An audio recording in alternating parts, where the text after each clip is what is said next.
Une personne qui est en pénalité doit payer 20 dinars par semaine. Oui. Ce qui implique que, c'est-à-dire si tu fais 10 ans ici, ben, c'est énorme. Donc dans quel cas, bien sûr, cette personne a droit d'être exonérée? Justement. Bon, déjà, pour l'exonération, avant ça n'existait pas. Mais avec la lutte que les anciens ont menée, nos prédécesseurs, ils ont pu obtenir le document d'exonération, si ma mémoire est bonne, en 2018.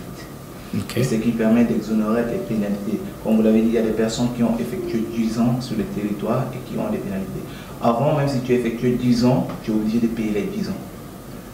Mais après lutte, maintenant, comment on appelle, le plateau est fixé, ou bien je dirais, le montant maximum à payer est de 3 000 dinars. 3 000 dinars. Même si je fais 20 ans. Même si vous faites 20 ans, c'est 3 000 dinars à payer. D'accord. Donc juste, on va passer juste l'information parce qu'il y a beaucoup de personnes. Et c'est pour les étudiants, mais c'est pour toute personne?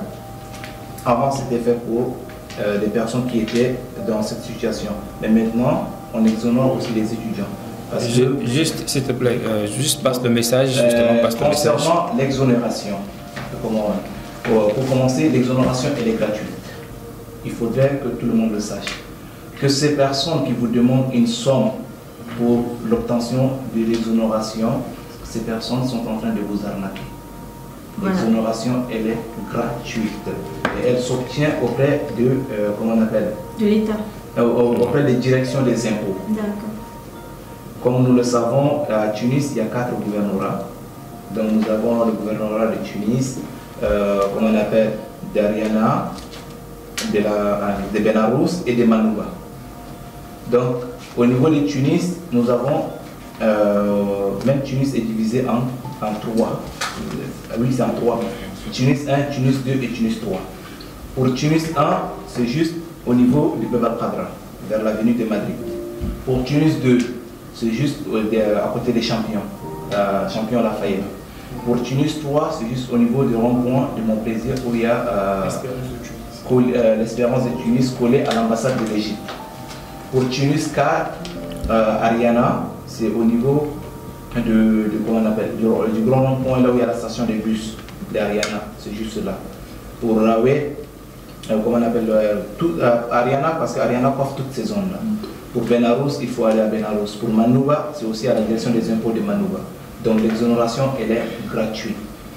Si une personne vous demande une somme quelconque pour vous octroyer l'exonération, refusez cela. Vous pouvez peut-être de vous-même donner à la personne une somme pour son déplacement ou bien autre chose. Là, d'accord. Mais sinon, l'exonération, elle est gratuite et tout le monde peut avoir accès à ça. Et quels documents on fournit rapidement pour avoir l'exonération? Pour l'exonération, par exemple, pour le centre, comment on appelle, pour Tunis 1, il demande les 3 attestations d'inscription, de paiement et de présence.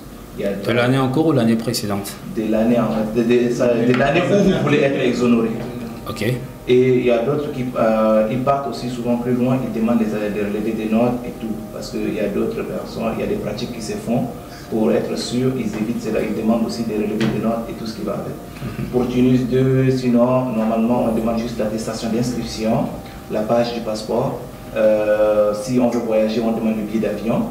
Et nous avons aussi, comment on appelle, si on veut renouveler la carte de séjour, peut-être une année on n'a pas déposé, on donne aussi la photocopie de la carte de séjour et le visa d'entrée. Dans le cas où on l'a déposé dans l'année en cours et la carte n'est pas sortie et on doit déposer l'année suivante, comment ça se fait justement l'exonération? L'année suivante? C'est-à-dire que l'année dernière j'ai déposé à la police, j'ai eu la provisoire, la définitive n'est pas sortie. L'année qui suit, je suis encore en cours. Non, je ne suis pas en pénalité parce que la carte n'est pas sortie. Je ne vais pas au niveau de la force de police. On n'a pas besoin d'exonération pour ça? Non, je dois faire une réclamation de pourquoi la carte n'est pas sortie. On va nous donner les raisons pourquoi les cartes ne sont pas sorties. Si on ne nous donne pas les raisons, on va nous demander de redéposer la carte, on va nous donner une nouvelle carte provisoire. D'accord, ok. Et cela doit se faire dans les moindres délais, parce qu'il y a d'autres qui accumulent. Hein. Déjà que le mois de septembre, c'est le mois de la carte. Après, les pénalités s'augmentent. Pourtant, c'est pour le renouvellement. Oui. Pour le renouvellement, et en septembre, c'est le jour d'expiration.